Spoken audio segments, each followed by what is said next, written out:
проверяват суми. Сега тешко се забележува и уште не е во функција, но дали бројчаникот ќе сврти големи суми вратени народни пари. Го купи лично премиерот Заев од своји средства, го чинел 7.000 евра. Откако вчера беше поставен на триумфалната порта во доцните вечерни часови, денеска на бројчаникот се уште ги немаше првите бројки на вратени украдени пари. Со оглед што сегашната власт, поранешна опозиција, зборуваше за украдени милионски суми, граѓаните со право ќе очекуваат овде да видат големи цифри. Само така бројчаникот би ја исполнил и би ја оправдал својата улога. Од владата бараат уште малку трпение додека почне да работи. Велат, тоа ќе се случи кога судските процеси што се во тек ќе имаат завршница и ќе бидат вратени средствата.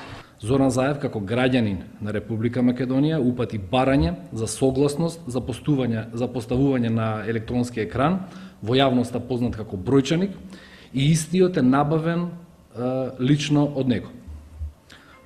Се разбира дека имало постапка, процедура, документацијата е комплетна од почетокот, од доставување на барање до одобрување и до поставување негово.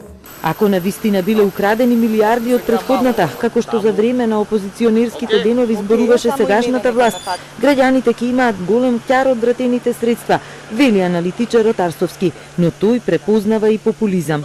Меѓутоа, самата акција мислам дека треба да се толкува низ призма на еден политички маркетинг кој е сега важен.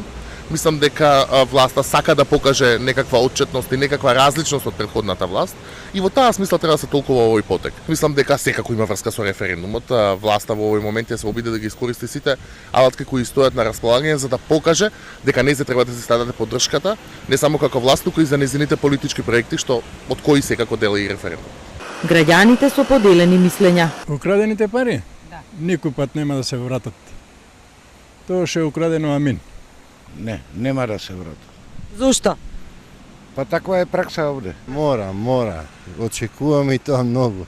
Сега треба уште чипови да им ставиме да не бегаат. Тие што се надлежни можат да знаат да претпостават колку тоа е украдено или не е украдено, меѓутоа дека треба да се истражи, треба да се најдат виновниците, треба. А за бројчаникот воопшто не сум ни погледнала дека веќе функционира. Од кривичниот суд велат дека досега за предмети на СЈО се изречени 4 пресуди и дека активно работат на сите предмети.